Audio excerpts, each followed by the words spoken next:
तो बेटा अब हम लोग बात करेंगे अपने कैश बुक की क्रेडिट साइड का। तो क्रेडिट साइड में ही बेटा फॉर्मेट तो सेम ही होता है, सबसे पहले डेट, फिर पर्टिकुलर्स, फिर कैश का कॉलम और फिर बैंक का कॉलम। बट इसकी जो स्टार्टिंग होती है बेटा वो भी बाय बैलेंस बीडी से हो सकती है। कब? जब आपका बैंक का ओवरड्राफ्ट या नेगेटिव बैलेंस दे रखा हो। तो सबसे पहले आपको लिखना पड़ेगा बाय बैलेंस बीडी, और जो बैलेंस है वो बैंक की क्रेडिट साइड में जाएगा। उसके बाद कैपिटल से हमारा कैश या बैंक का बैलेंस बढ़ता था तो घटेगा किससे बेटा? ड्रॉइंग से।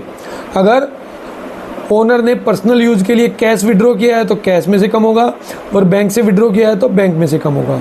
सेल से हमारा कैश या बैंक का बैलेंस बढ़ रहा था तो यहाँ पे कम होगा बेटा, उसका ऑपोजिट परचेज से। अगर हमने गुड्स परचेज किया है, कैश में परचेज किया है तो कैश से कम होगा, और बैंक से परचेज किया है तो बैंक से कम होगा। वहाँ पे हमारे पास डेटर से कैश या बैंक का बैलेंस बढ़ रहा था, डेटर से पैसा आता है तो हमें पे करना पड़ेगा क्रेडिटर्स को। अगर हमने कैश पे किया है तो बेटा कैश से कम होगा, और अगर हमने चेक दिया है तो फिर बैंक से कम होगा। वहाँ पे भी हमने असेट्स लिखा था डेबिट साइड में, बट ब्रैकेट में लिखा था sale of assets. Sale of assets से कैश या बैंक का बैलेंस बढ़ता है, बट घटेगा किससे? परचेज ऑफ असेट्स से। अगर हमने कैश में परचेज किया है तो आपका कम हो जाएगा कैश का कॉलम, और अगर हमने चेक से परचेज किया है तो बैंक से कम हो जाएगा। लायबिलिटीज बढ़ रही थी तो पैसा आ रहा था, लायबिलिटी घटेगी, ठीक है, डिक्रीज होगी तो पैसा जाएगा। अगर लायबिलिटी हमने कैश में पे की है तो कैश से जाएगा, और चेक से पे की है तो बैंक से जाएगा। इनकम से कैश या बैंक का कॉलम बढ़ रहा था, एक्सपेंसेस से कैश या बैंक का कॉलम घटेगा आपका, ठीक है। एक्सपेंसेस पे किए हैं तो उस एक्सपेंसेस का नाम लिखना होगा, और कैश पे किया है तो कैश से जाएगा, चेक पे किया है तो बैंक से जाएगा। फिर बाय कैश अकाउंट, यहाँ पे हमारा बैंक क्रेडिट हो रहा है। बैंक क्रेडिट क्यों हो रहा है? क्योंकि हमने वहाँ पे एंट्री की होगी cash withdrawal for office use, ठीक है। तो वहाँ पे कैश बढ़ा था, बट पैसा कहाँ से आया? बैंक से आया था, तो यहाँ पे बैंक कम करना पड़ेगा कैश के नाम से।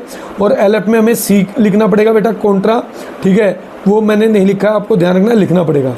फिर दूसरी एंट्री, ये भी कॉन्ट्रा है आपकी बेटा, बाय बैंक के नाम से कैश कम हो रहा है, बाय बैंक के नाम से कैश कम हो रहा है, तो यहाँ पे एंट्री होगी कैश डिपॉजिटेड इनटू बैंक। तो वहाँ पे कैश बढ़ा था, ठीक है, यहाँ पे आपका वहाँ पे बैंक बढ़ा था, यहाँ पे आपका कैश कम हो जाएगा। फिर यहाँ पे हमने लिखा था टू चेक इन हैंड, ठीक है, यहाँ पे आएगा डेटर्स का नाम चेक डिसऑनर्ड से, ठीक है। अगर आपका चेक डिसऑनर्ड होता है तो आपका बैंक से पैसा जाएगा, क्लियर। फिर हम क्या करेंगे? डेबिट साइड को टोटल करेंगे, कैश का और बैंक का, उस क्रेडिट साइड का टोटल करेंगे, उनको मैच करेंगे।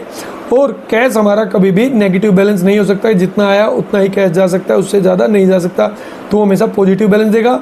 बट बैंक हमारा पॉजिटिव और नेगेटिव दोनों बैलेंस दे सकता है। जय श्री श्याम, मिलेंगे नेक्स्ट शॉट में।